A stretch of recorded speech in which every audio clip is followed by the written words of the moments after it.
اعوذ باللہ من الشیطان الرجیم بسم اللہ الرحمن الرحیم من المؤمنین رجال صدقوا ما عاہدوا اللہ علیہ۔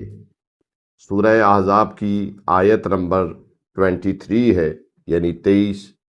خالق ارشاد فرما رہا ہے کہ مومنین میں سے کچھ مرد ایسے ہیں جنہوں نے جو اللہ سے عہد کیا اس کو سچ کر دکھایا۔ جب جنگ صفین کے میدان میں تلواریں کڑک رہی تھیں اور بادل کا لشکر پراپوگنڈے کے ذریعے مسلمانوں کو گمراہ کر رہا تھا، تو 90 سال کی عمر میں ایک بوڑھا شیر میدان میں اترا۔ 90 سال عمر ہے جناب عمار یاسر کی جنگ صفین میں۔ اس کا اترنا تھا کہ دشمن کے لشکر میں صف ماتم بچھ گئے، کیونکہ سب کو رسول اللہ صلی اللہ علیہ وآلہ وسلم کا وہ جملہ یاد آیا کہ عمار کو باغی گروہ قتل کرے گا۔ 37 ہجری معرکہ صفین میں حضرت عمار یاسر امیر المومنین حضرت علی ابن ابی طالب علیہ السلام کے لشکر کے عظیم سالار تھے۔ ان کی عمر 90 سال سے زائد ہو چکی تھی، لیکن ایمان کا جذبہ جوان تھا۔ امیر شام کے لشکر میں بہت سے ایسے مسلمان بھی شامل تھے جو پراپوگنڈا کا شکار تھے، لیکن وہ عمار یاسر کو دیکھ کر کانپ اٹھتے تھے، کیونکہ وہ جانتے تھے کہ عمار جس کے خلاف تلوار اٹھائے کھڑے ہیں وہیں باغی گروہ ہے۔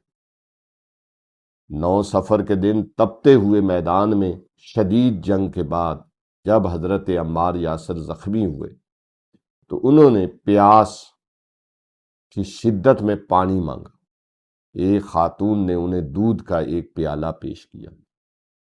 دودھ دیکھ کر عمار کے چہرے پر مسکراہٹ آ گئی اور انہوں نے فرمایا، اللہ اکبر، میرے حبیب رسول اللہ صلی اللہ علیہ وآلہ وسلم نے سچ فرمایا تھا کہ عمار دنیا میں تمہارا آخری رزق دودھ کا ایک گھونٹ ہوگا اور اس کے بعد تم مجھ سے آ ملو گے۔ آپ نے وہ دودھ نوش فرمایا اور شیر کی طرح باطل لشکر پر جھپٹ پڑے، جہاں تک کہ ابو العادیہ نامی شامی شخص نے آپ پر وار کیا اور آپ نے جام شہادت نوش فرمایا۔ جیسے ہی عمار کی شہادت ہوئی، پورے عرب میں یہ بات واضح ہو گئی کہ مولا علی علیہ السلام کا لشکر حق پر ہے اور ان کے مخالفین اعلانیہ طور پر باغی ہیں۔ حضرت عمار یاسر علیہ السلام کی شہادت رہتی دنیا تک کے لیے مصلحت پسندی کے بتوں کو توڑ دیا۔ انہوں نے سکھایا کہ جب وقت کا امام علی علیہ السلام ہو تو پھر عمر کا 90 سال ہی کیوں نہ ہو، حق کے دفاع کے لیے گردن کٹوا دی جاتی ہے، لیکن باطل کے سامنے سر نہیں جھکایا جاتا۔ فیصلہ ہے شیعہ سنی تاریخ کے اندر موجود ہے کہ عمار یاسر کس کے ساتھ تھے جنگ صفین میں، اور ان کے مد مقابل کون تھا، اور جناب عمار یاسر کو شہید کرنے والے کون تھے۔ آپ کے ہاتھ میں فیصلہ ہے، آپ فیصلہ کر لیں کہ حق پہ کون ہے اور باطل پہ کون ہے، جنتی کون ہے اور جہنمی کون ہے۔ یہ آپ کے ہاتھ میں فیصلہ ہے۔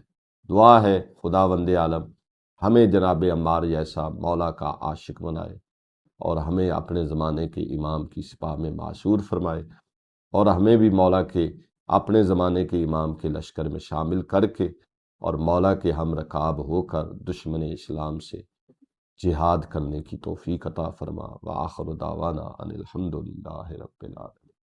ہماری گزارش ہے کہ ہمارے فیس بک، یوٹیوب اور انسٹاگرام کے تمام پیجز کو لائک کریں، شیئر کریں اور سبسکرائب کریں۔ آپ کی حوصلہ افزائی ہمارے لیے قیمتی سرمایہ ہے۔ شکریہ۔